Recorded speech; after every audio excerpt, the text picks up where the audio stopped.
With SummerSlam fast approaching, WWE is in full planning mode to set up all of the matches for the event.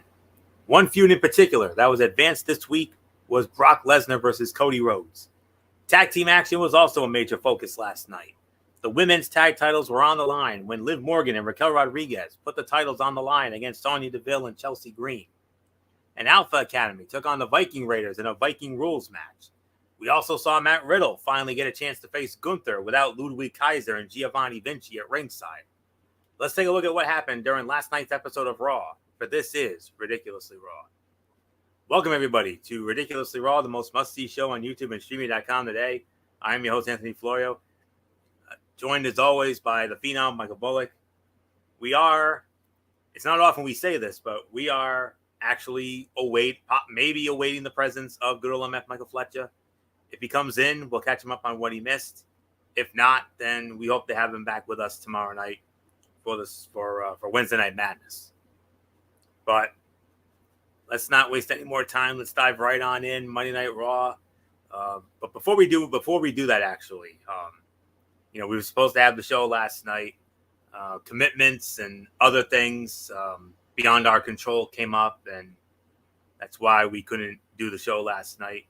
But for right now, Bullock and I will take you through the show, and of course, we'll keep an eye out for MF. If he comes in, we'll catch him up. If not, then hopefully he'll be back with us tomorrow night for Wednesday Night Madness. But for right now, let's dive into Monday Night Raw live last night from the State Farm Arena in Atlanta, Georgia, the home of the NBA's Atlanta Hawks. And we started it off with an in-ring segment. It was the hometown boy, Cody Rhodes, the American Nightmare.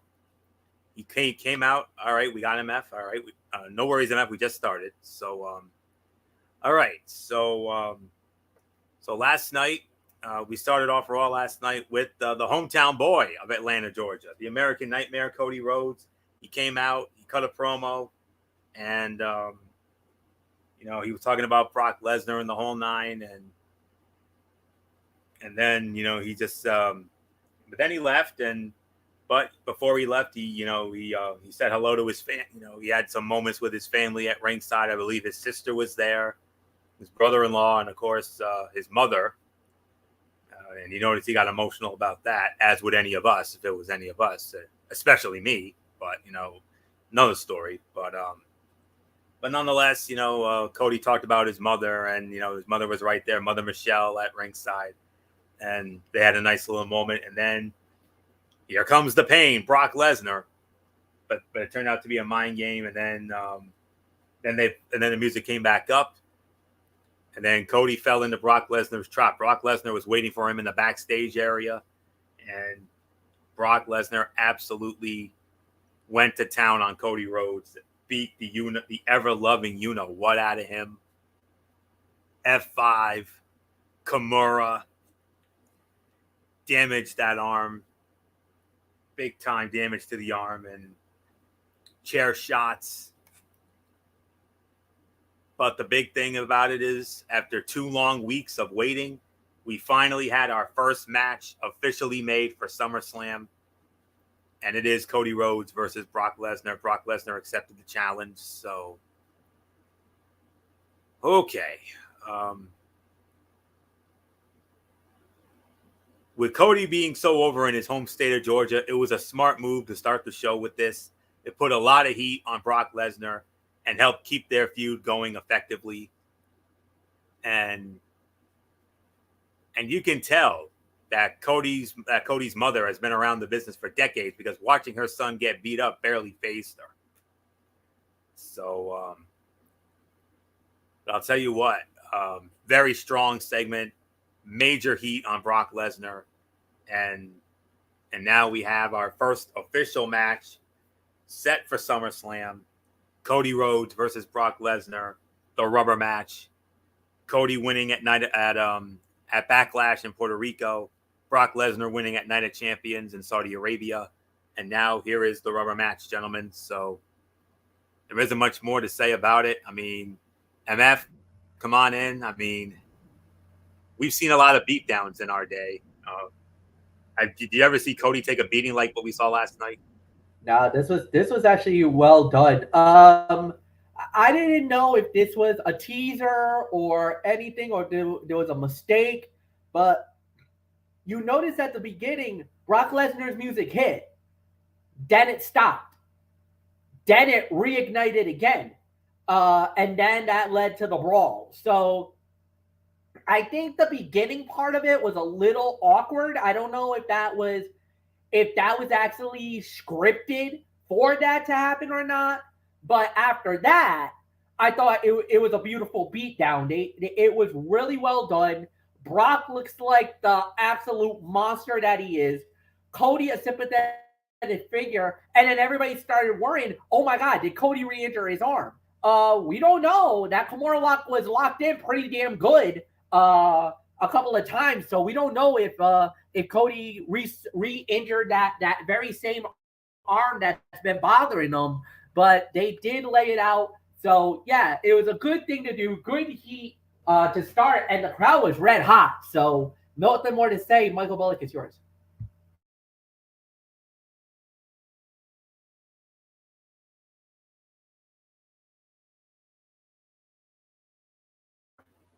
Bullock, are you there? Okay, there you Oh, yeah, I'm right here. Yeah, yeah.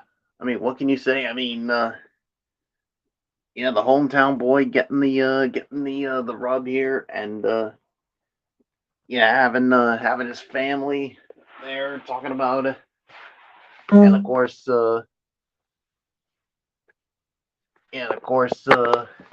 talking about waiting for Brock Lesnar. Then we hear the music, and then it stops, and then Cody's going to the back, and then that's when Brock Lesnar was waiting for him, and he officially accepts the challenge after the beatdown. And he said, now we got our first official match for SummerSlam. It is the rubber match. Cody Rhodes, Brock Lesnar. So yeah, can't wait for this to go down. So there's really nothing more to say. So let's move on. All right, gentlemen, and we move on to our first match of the night, which was a non-title matchup. Intercontinental Heavyweight Champion Gunther squaring off against Matt Riddle. And Gunther winning the match 8 minutes and 15 seconds. And MF, I mean, what else is there to say? Gunther not winning the match, disposing of Riddle. After the match, he issued the challenge and called out Drew McIntyre. And next Monday night on Raw in Tampa, they're going to be meeting face to face. And congratulations, by the way. And congratulations are in order to Gunther, gentlemen. He has now gone over 400 days as Intercontinental Heavyweight Champion. Yeah, and the thing is like we said, the only record, the only thing that's standing in his way is basically Drew McIntyre from getting the all-time record. Drew McIntyre will literally be the last hope to possibly unseat Gunther and prevent him from breaking the Honky Tonk Man's all-time record as the longest reigning Intercontinental Champion in the history of the WWE. Um, we'll see how that plays out. It's going to be very interesting to watch. And as far as the match goes, it was a solid fight. This was a solid 3-star bout. Riddle and Gunther looked really good. It was a solid battle, great fight, back and forth battle. But at the end of the day, the right person won, and I truly believe the right person won. So yeah, there was really nothing more to add here. So yes, and Anthony, Michael Bullock, I'll give it to you. Yeah, this was a 3-star match. I mean, what can you say? I mean, Gunther continues to show why he is one of the most dominant intercontinental champions we've seen in a long time, and he's made that title relevant. And yeah, putting on a really good match against someone like Matt Riddle, and basically he calls out Drew McIntyre. And I think we know where this is going, boys. It's going to go down at Summers, or as Anthony Flora would like to say, and I just want to hear it from you, as your hero Bret the Hitman Hart would say, in the SummerSlam. That's what I was waiting for. Yeah, and like you said, Fletch, that's going to be the only person that stands in the way of um of Gunther getting the Honky Tonk Man's record, and you have this match go down at SummerSlam, especially after what we saw with them and Sheamus at WrestleMania. This has got a chance to go down as one of the greatest Intercontinental title matches in SummerSlam history.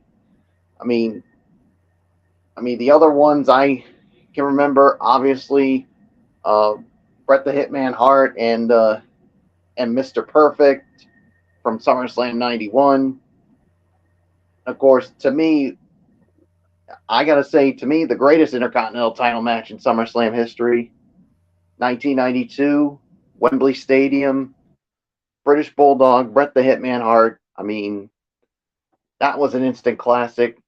I mean, you also got to put Shawn Michaels and Razor Ramon from SummerSlam '95, the ladder match. I mean, I think this has got an opportunity to top all those. So we'll see how it goes. So nothing more to say. It is yours, Florio. Yes, sir. Gunther's reign now, as of right now, sits at 403 days.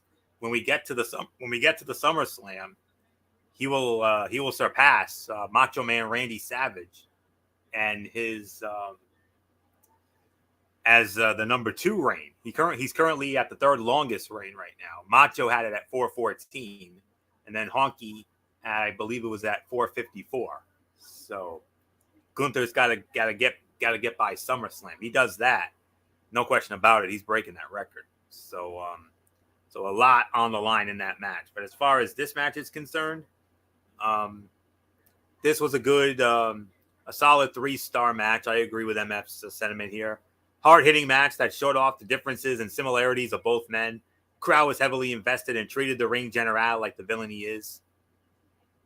They did a good job making this feel completely different than their Money in the Bank bout. And both guys had a red chest after they traded a bunch of stiff chops. We know how much MF loves that. So yeah, solid 3 for the effort here. And now we move on, gentlemen. Then after that, we had we had a backstage incident. We had the women's tag team champions, Liv Morgan and Raquel Rodriguez. They were being interviewed by the lovely Jackie Redmond, interrupted by Rhea Ripley, and Rhea Ripley attacked Raquel Rodriguez, kicking her in the knee. And, but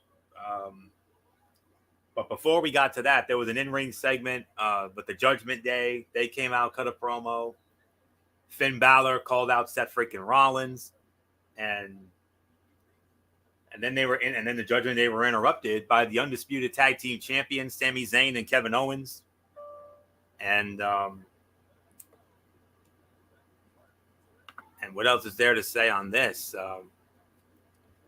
Judgment Day basically goaded Sami and KO into a tag team title match, because the match here was supposed to be a non-title match, but it ended up being made into an undisputed tag team championship match for the main event, and we'll get into that in just a little bit.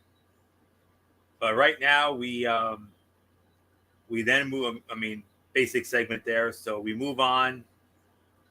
Liv Morgan, Raquel Rodriguez defending the women's tag team championships against Sonya Deville and Chelsea Green, or as we call them, Team Karen. Unfortunately, gentlemen, our worst nightmare has become a reality. The winners of the match, 5 minutes and 10 seconds, and new WWE Women's Tag Team Champions, Chelsea Green and Sonya Deville. And, that's, I think that's what everybody is thinking all around the world right now, as you can see from Michael Bullock's expression there. Mortified doesn't even begin to describe it. So, and Bullock, I'm going to make you even more mortified because you start off on this. Unfortunately, our worst nightmare is now a reality. Team Karen are the women's tag team champions. God help us all. Oh my God. I mean, God help us all. I mean, our worst fear has become a reality. I mean, and I don't know what else is there to say. I'm gonna give this 2 stars here, but someone tell me would these two? Why would you strap the women's tag team titles on these two? I mean, and I can't believe what I'm about to say here, and I may shock some people, but if these two were still, I mean, if these two were still in the WWE, I rather would have the Iconics as the women's tag team champions, and because at least they're entertaining. But these two, no, no, they're not entertaining. They are so annoying, and not only is it going to be Anthony Florio's problem, it's going to be my problem, and it's also a problem for good old MF Michael Fletcher, because as the women's tag team champions, they could be on all 3 shows, and that's going to be a problem on my show. I really don't. There are so many other things I could say, but I'm just, I don't know. And the other thing is, you just put the titles back on Liv and Raquel, and it only lasted 2 weeks, if I stand corrected. Yes. And now I get it because you're teasing about a possible Raquel and Rhea at SummerSlam, but it could have been anyone else. Anybody else could have won the titles from these two, but Chelsea Green and Sonya Deville, no. And think about this, Michael Bullock. I have to, and I didn't mean to interrupt, but I have to say this. Originally, this was supposed to have been Chelsea Green and Carmella.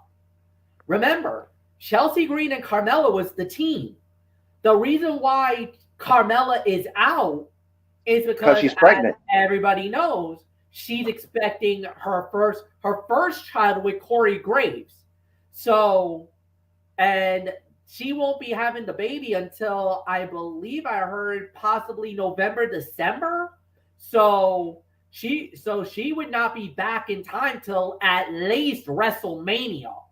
And that might not even be, that's just a wishful thinking on my part. We might not see her till after Mania. That's Carmella. But originally, Chelsea Green and Carmella was supposed to be the team. Now, I don't know if they were supposed to be tag team champions, but Sonya Deville gets thrown into the mix. She gets to partner up with Chelsea Green, and lo and behold, look what happens. Even though it leaves a bitter taste in the mouth. So. Well, I'll have my reason why about that in a minute, but go ahead, Bullock. All right, yeah. So for me, there's really nothing more for me to say except Florio. We were hoping and praying that this would not happen, and unfortunately, our worst nightmare came true. And boy, howdy, I feel bad for you, Florio. Now I got to deal with these loudmouths, and the thing is, they're gonna brag about it, and they're gonna make us not forget about it. Yeah, we're not gonna hear the end of this anytime soon. This ain't gonna be the end of this. We're not gonna hear the end of this. But here is the thing. It's a first championship for both women. I mean, Sonya's never won a title. Chelsea's never won a title. Well, Chelsea did win a title in Impact Wrestling. This is nothing new for her. She's a former co-holder of the Knockouts Tag Team Championships. You remember, I think it was earlier this year or late last year, she was a women's a Knockouts Tag Team Champion with the virtuosa Deonna Purrazzo. And they were known as Vexed. But here you go. It's another title for for Chelsea, and but it's her first in WWE, as is Sonya Deville. So, but anywho, this match ended up being much more competitive than anyone could have predicted. The crowd was noticeably more invested as time went on, but a lot of people seemed upset to see the titles change hands. The women's tag team division might never be fully fleshed out, but the teams WWE has been pushing lately are doing a good job of making the matches fun. And I can never get enough of when Samantha Irvin, the way she introduces Chelsea Green as Chelsea Green. It's so funny. You got to love it. That's why she's the best in the business right now. It's great to see Sonya Deville being treated like a bigger threat. WWE used to put other people over for far too long. And the way Sonya broke up a pin with a running knee to Liv Morgan looked awesome. The camera was in the perfect spot, so Deville only entered the frame at the last second. I'm going to give it a solid 2.5 for the effort. And I did hear some rumblings about, how the women's division on Raw is very scarce right now. And Rhea is in desperate need of top challengers. And that's probably why they took the titles off of Raquel Rodriguez and Liv Morgan, to give her not one, or in the immortal words of me and Bullock's all-time favorite ring announcer, Mr. Chet Kopic, not one, but 2 challengers. Not one, but 2 challengers. So, with Raquel Rodriguez and Liv Morgan, Raquel's probably going to get the shot at SummerSlam. I mean, we got a couple of weeks. She could easily get that knee healed up in time for SummerSlam. So make that match official. So there isn't much more for me to say on this. Solid 2.5 stars. So MF, new women's tag team champions, Chelsea Green and Sonya Deville. Team Karen, they've got the gold. And, Liv and Raquel could possibly now be, future challengers for Rhea Ripley, since our women's division is really scarce right now. Yeah. It's incredible how that played out. But at the end of the day, like we said, it was history made. We have new tag team champions, and the one thing that we're all glossing over, but we never really talked about, but needs to be addressed, is that, think about this: the person who was responsible for all this was Rhea Ripley. That pre-match attack that hurt Raquel's knee led to her and led to their downfall. So all this that happened falls firmly on Rhea Ripley's threat. Rhea picked the fight, and she thought she got the last laugh. We'll talk about what happened later on in the evening to her, because, like you said, she not got one person after her. Now she's got 2. But we'll explain that in a little while. So, look, am I excited to see Chelsea and Sonya as champions? No, obviously not. But look, right now, with the women's division as so topsy-turvy as it is, why not give them a chance? You're utilizing them pretty well. They got the opportunity now, chance of a lifetime for them. And yeah, God help us all. Now they're going to be available for Raw, SmackDown, and NXT. Yeah, we're all watching our eyes, looking at that doorway, hoping and praying not to see them on our show. Because Lord, if they show up on SmackDown, Raw, or NXT in the near future, we might need to change the locks, boys. I'm just saying. So nothing more to say. Florio, it's yours. Yeah, change the locks and make sure that those two don't even think of getting in the building. Get one of those ring doorbell alarm things. Get one of those. Yeah. And then that way you can see. And then if you see them coming, then sound the alarms. So get one of those. And whoever runs the show would say, security, escort these 2 out of the building. Yeah. So with that, we move on to, then there was a sit-down interview, World Heavyweight Champion Seth freaking Rollins, along with sitting down with Byron Saxton, interrupted by Finn Balor. And Finn Balor laid out Seth freaking Rollins. And gentlemen, we're getting it again. SummerSlam, one more time. We're running it back. Seth freaking Rollins, Finn Balor for the World Heavyweight Championship. Third time, gentlemen. So,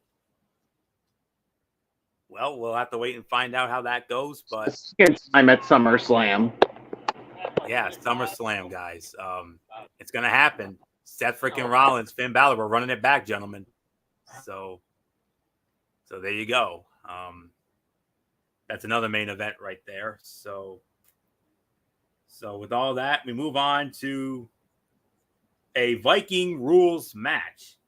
The Viking Raiders, Eric and Ivar with Valhalla in their corner, squaring off against the Alpha Academy, Chad Gable and Otis, with the beautiful Maxine Dupree in their corner. Winners of the match, well, bear with me for a moment because I don't have a time for this. So I will get that. I'll get the time for that. I'll get the time for this momentarily. So, but we had a Viking rules match, and Viking. I mean, we know it's been a long. It's been a quite a bit of a feud here with these. With these two factions, these two teams here, and bear with me as I find it here. It's in here somewhere. All right, here we go. 10 minutes, 27 seconds. Winners of the match in 10:27. It was the Viking Raiders. And on top of that, we had a special guest commentator for this match, WWE Global Ambassador and 2020 Warrior Award recipient, Titus O'Neil.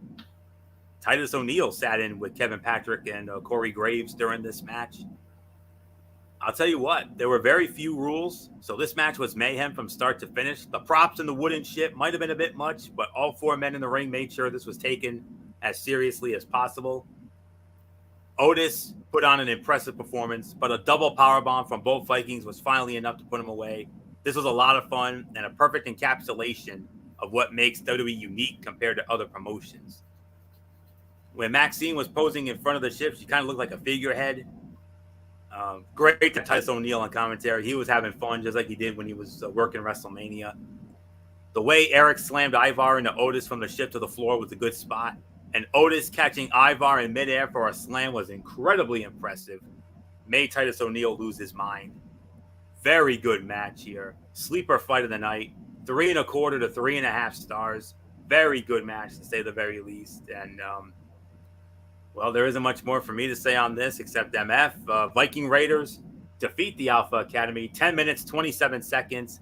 Viking rules match. Oh, wow. Second best fight of the night. 3.5 stars.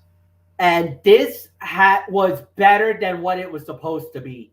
On paper, it looked stupid. It sounded idiotic. We had no idea what the hell we were walking into.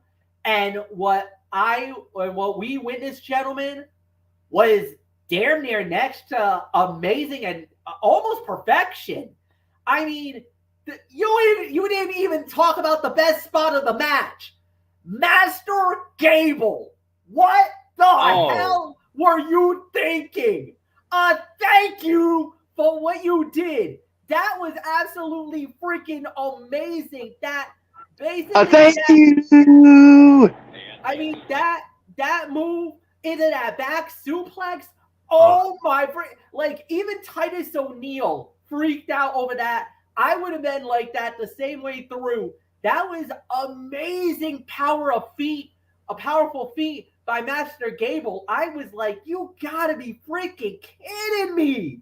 I was like, yo, I'm gonna say this. This match had no business being as good as it was. And this was by far their best match of the rivalry. I mean, yes, the Maxine moment with the Valhalla throwing her through the table, perfectly placed. The crowd went nuts for it. The fans were really into it. And I must say, Titus O'Neil, take a bow, my friend. I hope And I know Corey Graves is going to have to leave commentary very soon because of the fact that, once his wife has the baby, he's going to take some time off to be with the family and everything else. WWE, Hunter, please sign Titus O'Neil and put him on Monday Night Raw. This guy could become the Pat McAfee for SmackDown. Just like how Pat McAfee was the best thing that SmackDown ever happened, Titus O'Neil could be the best thing for Monday Night Raw as it pertains to commentary, because his excitement, his energy, his energetic attitude reminded me of when McAfee was on SmackDown. You didn't know what you were going to get from Pat McAfee, and working with him and Michael Cole proved to be a masterpiece. It was a home run hit when McAfee and Michael Cole worked together. We were very uncertain, but we were definitely certain after the first few shows that Cole and McAfee was the A-team of WWE. Kevin Patrick and Titus O'Neil could be just as similar to Michael Cole and Pat McAfee if you do this correctly. I think Titus O'Neil deserves an opportunity, and once Corey Graves leaves for the maternity leave, sign up Titus O'Neil and have him work with Kevin Patrick on Raw for the time being until Corey Graves comes back, because I promise you, you will benefit tenfold.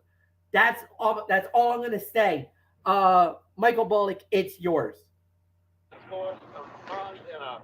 Yeah, 3.5 stars. I mean, what can you say? I mean, second best fight of the night. I mean, this, like you said, this turned out to be much better than what we expected. I mean, like you said, this match had no business being on or even being what it was, but also, like you said, take a bow to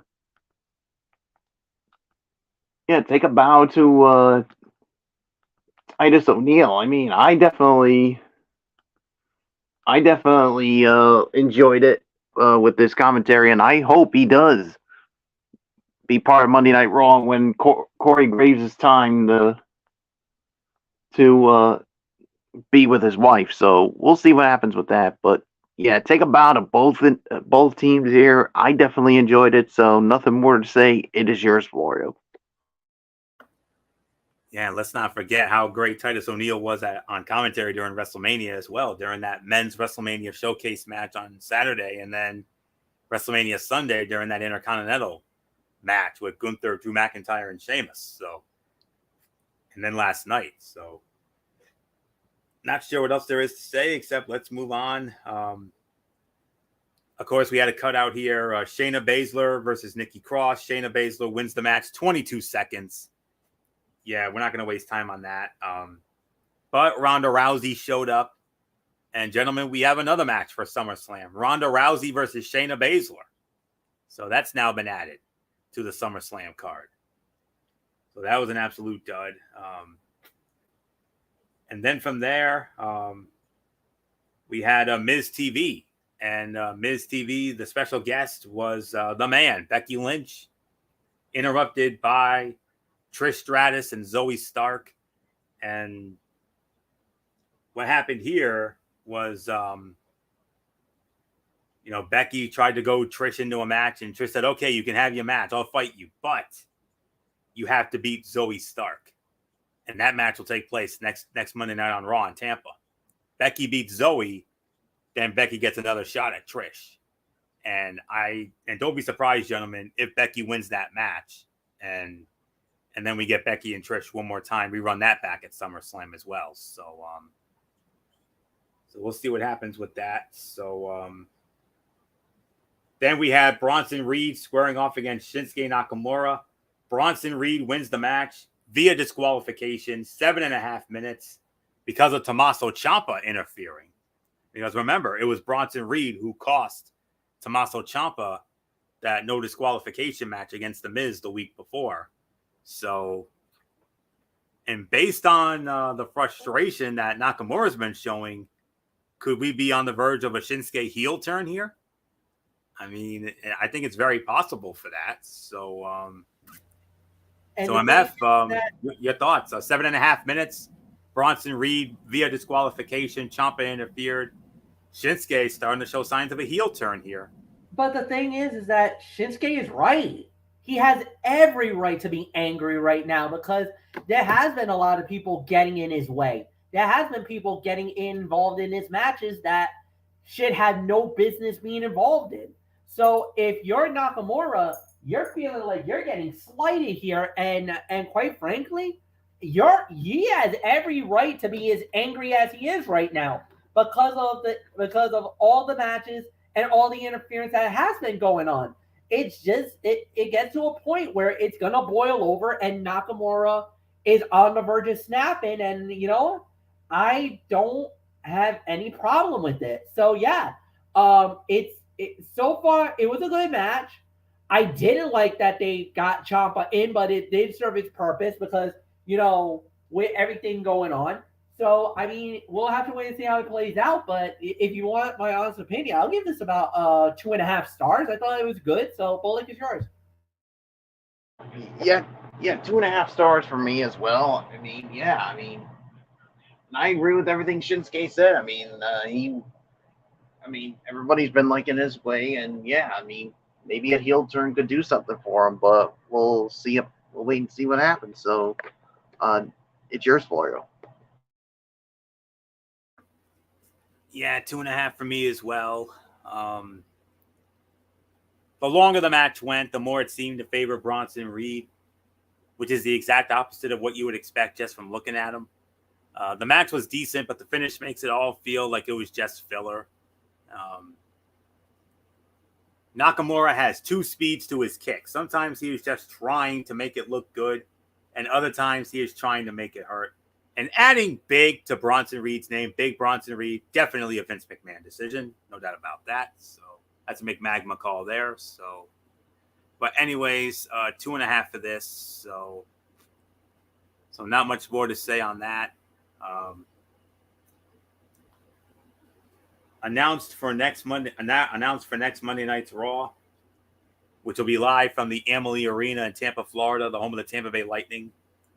Becky Lynch versus Zoe Stark. If Becky wins, Becky gets her rematch with Trish Stratus.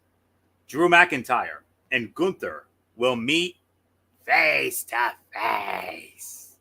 And on top of that, Logan Paul will respond to Ricochet's challenge. I think we'll make that SummerSlam match official as well. And with that, and then they also announced that Seth Rollins and Finn Balor was for the World Heavyweight Championship at SummerSlam made official. And now we move on to the main event, gentlemen. Undisputed Tag Team Championships on the line. The champions, Kevin Owens and Sami Zayn, defending the titles against Damian Priest and Dominic Mysterio.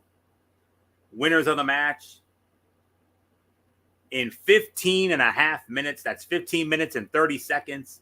And still the undisputed WWE Tag Team Champions, Kevin Owens and Sami Zayn. Sami Zayn with a haluva kick. I believe it was on Dom for the win. So Michael Bullock, as we always say, the champions stay the champions. Kevin Owens, Sami Zayn successfully defend the undisputed tag team titles. 15 minutes and 30 seconds in the main event of Raw last night.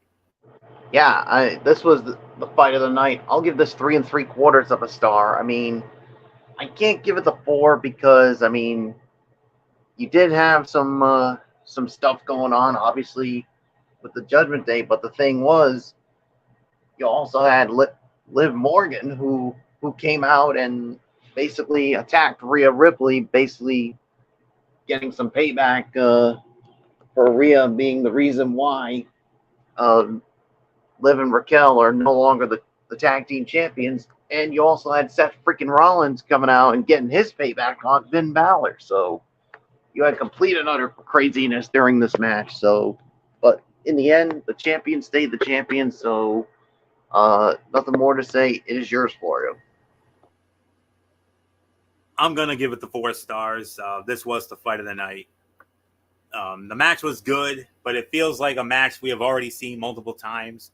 Ever since KO and Sammy moved on from the bloodline, they have barely interacted with anyone other than the Judgment Day. The crowd was enjoying the action, and everyone did a good job making this a solid main event, even though the titles never felt like they were in danger of changing hands. Liv Morgan ran down and attacked Rhea Ripley to keep her from getting involved. The distraction allowed Sammy to hit Dom with a haluva kick for the win. The way Rhea Ripley has grown as a character since joining Judgment Day has been so much fun to watch. She has so much more charisma than she did 2 years ago. And Dom did a good job of selling the pop-up powerbomb from Kevin Owens. Solid 4 stars. Fight of the night here, no question about it. So, not much more to say here. MF, your thoughts on the main event? Champions stay the champions. 15 and a half minutes. Incredible match. Wild main event. Like we said, this was an incredible... It was all over the place. Liv came back to get a piece of Rhea. We knew it. I didn't know if it was going to be Liv or it was going to be Raquel, but they got Rhea back for her. Rollins came out to attack Finn. There was insanity all over the place. And the funny thing was, we were wondering, we're like, is it going to be, is there a possibility? Could we see new tag team champions? Nope, not this time. Champions remain the champions. Thank God on that. It was a 4-star battle. It was wild. It was crazy. Now, there was some rumors going around that Liv got hurt again. She might have re-injured her arm when she did that clothesline, and her and Rhea both went over the timekeeper's table. They're saying she might have re-injured herself. And now, I haven't heard anything definitive. But there was some photos that leaked out that Liv's arm was in a sling again. Now, I don't know if that's just rumors. That was hearsay. I heard it earlier today. I tried to verify it. I didn't find anything. So take it for what it's worth. Take this with a pinch of salt on that. So we'll wait and see how it plays out. But yeah, this was a wild main event. Anthony, it's yours. All right. And we'll get into the overall review here. I'll start it off. A hot crowd will always make a good show better. And the crowd in Atlanta last night was one of the best we've seen in a while. The women's tag titles changing hands was probably the most shocking thing that happened on the show. Everything else seemed dedicated to setting up matches for SummerSlam. A handful of new bouts were confirmed for the pay-per-view with segments that varied in quality, but the biggest addition to the card has to be so far Brock Lesnar versus Cody Rhodes.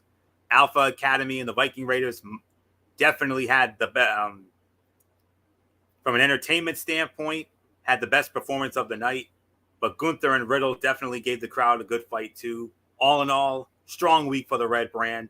Let's hope, and I hope the trend continues as we get closer to the pay-per-view here.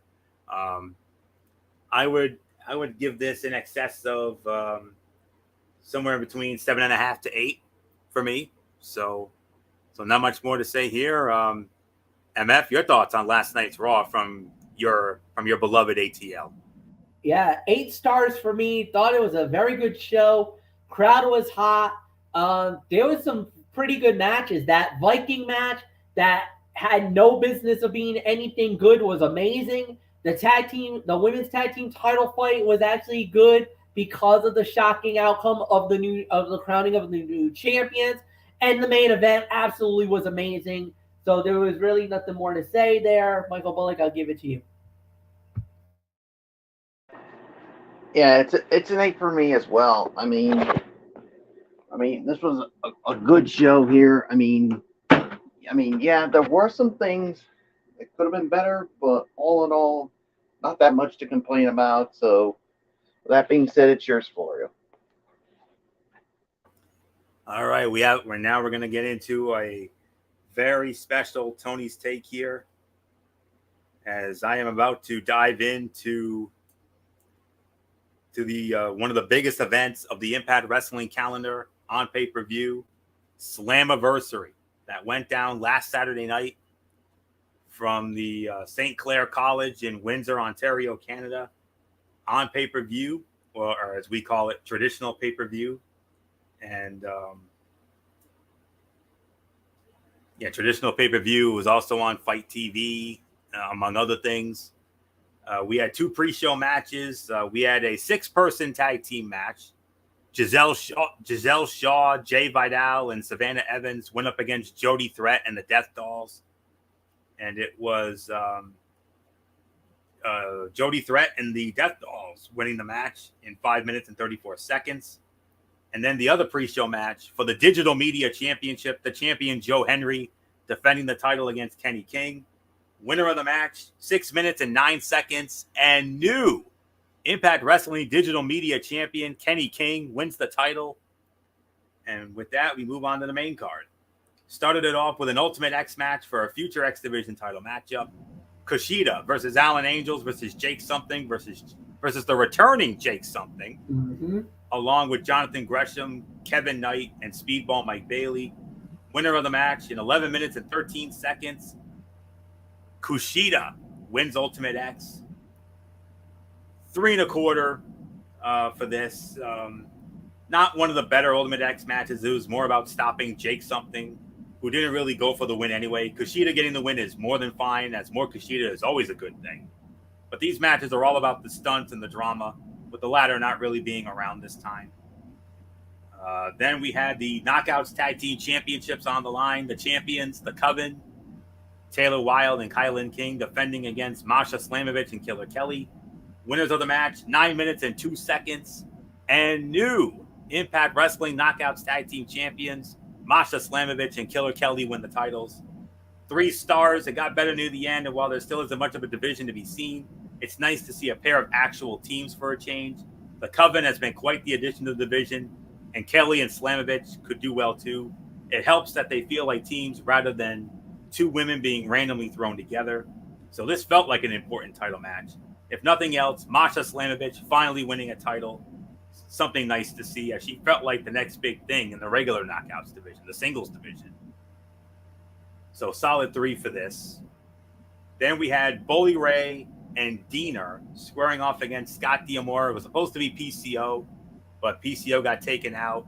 Of course, Steve Macklin was also supposed to be with Bully Ray, but Macklin suffered an injury during the tour of Australia. So Diener went up to Bully Ray, partnered with Bully Ray. Scott D'Amore's partner, formerly of Team Canada and back in Impact Wrestling, Showtime, Eric Young. Eric Young is back in Impact Wrestling. He had originally signed with WWE, but he was granted his release back in April because he obviously didn't want to work with Vince McMahon because, of course, Vinnie Mac's back in charge of creative again. So, or allegedly, but EY wanted no part of that. So he's like, I'm done. I don't want to be here anymore. So get me out of WWE. And he went right back to Impact Wrestling. Great move for him. And Darren McCarty, of course, you remember Darren McCarty from the Detroit Red Wings teams in the late 90s and the early 2000s that were winning Stanley Cups. And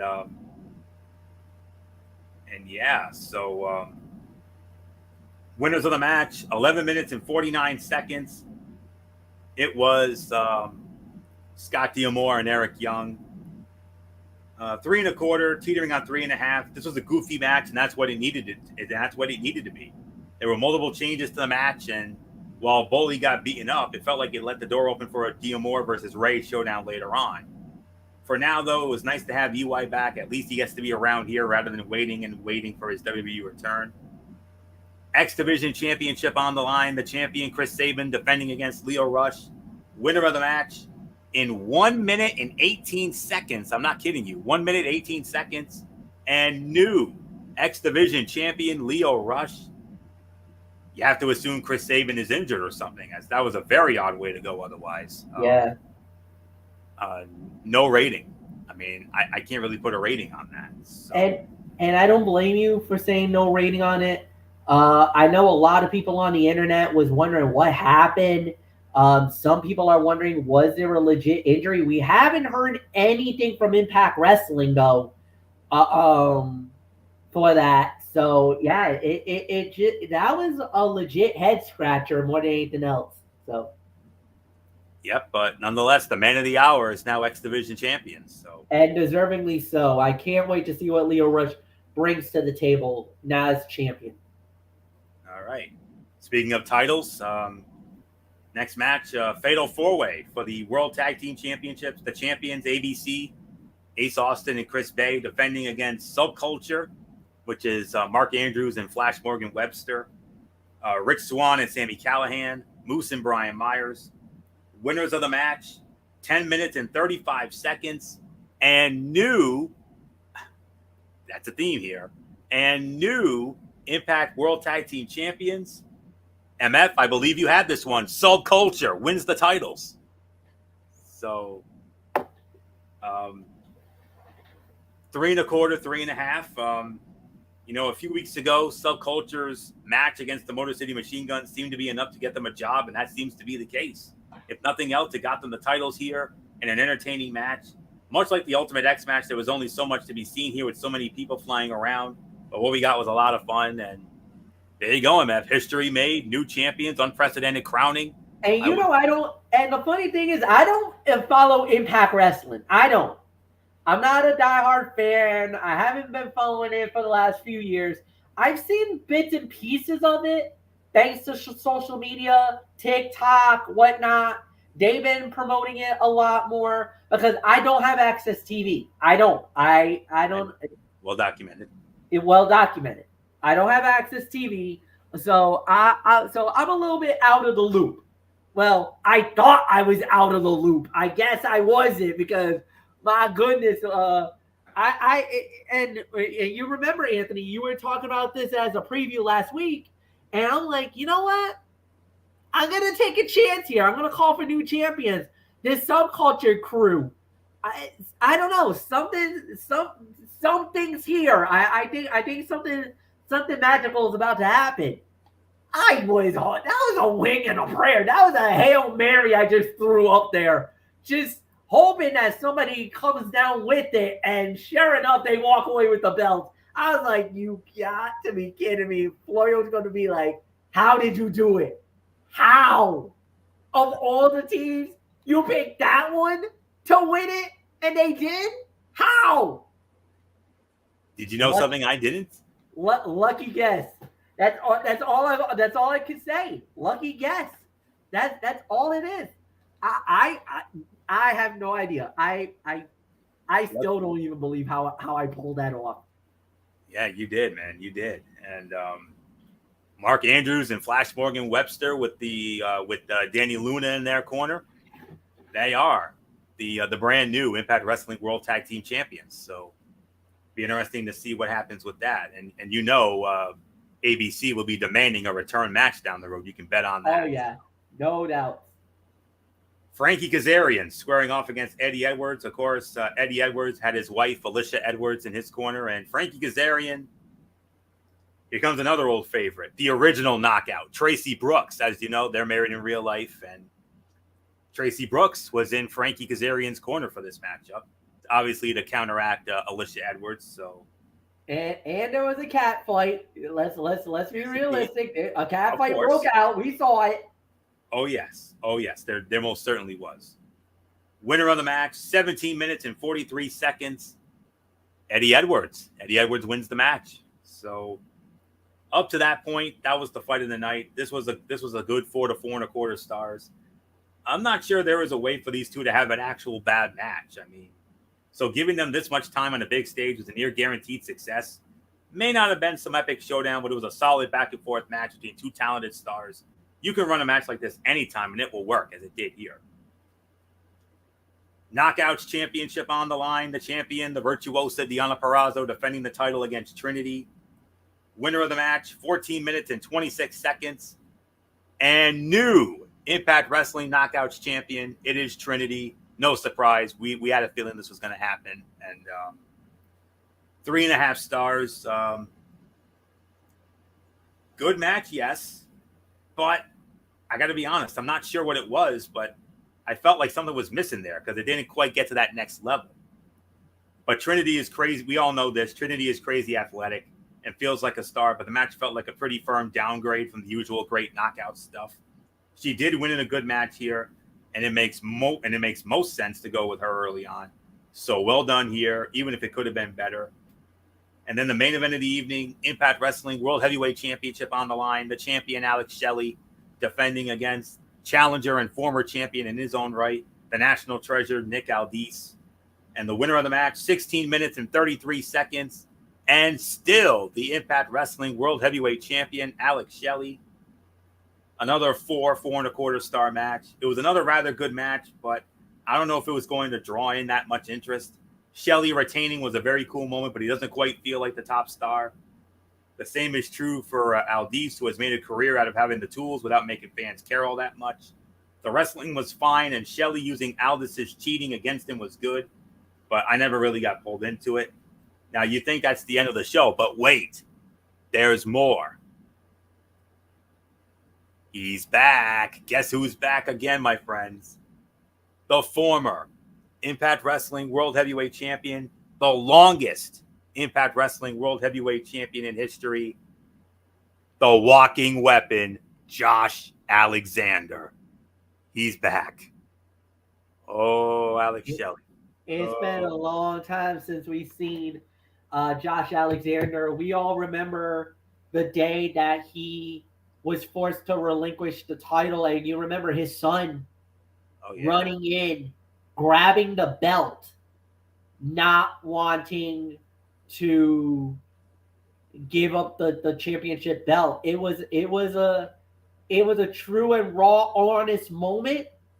I think you remember that more than I did. I saw it on social media and I was like, whoa. And I didn't know about it until you clarified it. It was actually on the Tony's Take. And, for him to come back, I'm glad he's back. I'm glad he's healthy. Can't wait to see a match between him and Shelley. And I honestly think maybe this might be Alexander's time to get the belt back. He never lost it. Definitely. He never lost it. He had to give it up. He had to relinquish it due to injury. Yeah, very a more severe injury, and which required surgery. So yeah, because he was out for how long? Almost a year. No, not that long. At least it was probably about somewhere in excess of 3 to 4 months. Oh, all right. So, because I think it was right around I think it was sometime in March that he had to give up the title, because he was supposed to defend against Steve Macklin at the Rebellion pay-per-view in April. Yeah, that fight never happened. Yep. And then they vacated the title, and Steve Macklin went up against Kushida, and Macklin won the title, and then dropped it to Shelley on an Impact Plus special. But anyways, I'm thinking maybe Bound for Glory, that match goes down. Biggest event of the year, October, perhaps. Unless they decide to do it sooner. I don't know. We'll see. But rest assured, Alex Shelley, hope you enjoyed it, brother, because Walking Weapon's going to be needing that back. So that's all I'm going to say there. So 7.5 for this show. I'm not really sure what it was, but I couldn't really get into this show. Wrestling was fine to good, but nothing on here made me all that interested in what they were doing. The show at all had several title changes, though, and that should give them a lot of momentum going forward. They need something of a top story, though. And while Shelley versus Alexander looks great on paper, I don't know how well it will go in reality. Completely watchable show, and you won't feel like you've wasted your time, but not an overly great one. As I always say, solid show, but not quite overly spectacular. A little disappointed because I was expecting a lot coming out of this, but it is what it is. But 7.5 for me, though. So with that will put the bow on this special Tuesday night edition of Ridiculously Raw. We want to thank you all so very much for tuning in, as always. We'll be back with you again tomorrow night, 10:30, over on MF's channel, BraceFan95, for another edition of Wednesday Night Madness, and we got a big show. NXT, but we also have AEW Dynamite, Blood and Guts, from the TD Garden in Boston, Massachusetts. Blackpool Combat Club, Golden Elite. We're going to get into all that tomorrow night with MF. And of course, MF, and as an added bonus, MF is also going to give us his latest Big Three report. So, and why you ask? Because, well, unfortunately, due to lack of content right now, TXN Sports World will be going on a hiatus for right now. The earliest possible date that we will be back with it will be our season finale on August the 24th. So, which will be, and on that show, it'll be our season finale, and it will be our preview of college football and the NFL. So that'll be August 24th. The only way we'll be back sooner than that is if there ends up being a week where we get significant enough content, and then we'll jump in. But for right now, until August 24th at the absolute earliest, TXN Sports will be going on a hiatus. But the wrestling is going to be around, though. Don't worry about that. The wrestling shows are going nowhere. We're still going to have Ridiculously Raw on Monday nights. We're still going to have Wednesday Night Madness on Wednesday nights. And because of this, we'll next be with you on that's tomorrow night, obviously. And then, of course, no TXN Sports World, obviously. But then after that, Saturday night, 10:30, MF will have that as well. Saturday night, Cerebral Smack Talk. Friday night, SmackDown. And AEW Collision, as always. And that's it. So, and also because of this hiatus, MF's Big Three basketball report will now be a crossover with Wednesday Night Madness. So just wanted to put that announcement out there. So that's it. So until tomorrow night for Wednesday Night Madness over on MF's channel, Race 95, it's Anthony Florio here for Good Old MF Michael Fletcher, and in spirit, the Phenom Michael Bullock. And as always and forever, the First Lady Dee Dee Woodson. You know the routine, everybody. Thumbs up. Talk to you later. Yeah, throw it up, Fortune 4 style. Bye for now, my friends. God bless. Be good to each other. Have a blessed Wednesday, and until tomorrow night for Wednesday Night Madness, you've been watching this special Tuesday night edition of Ridiculously Raw right here on the Zone 25 on YouTube and StreamYard.com. And remember, my friends, no matter what anyone tells you, beyond anything else, wrestling is indeed actually real. For everybody who has been a part of this one, for now, Anthony Florio, so long, and bye, everybody, bye.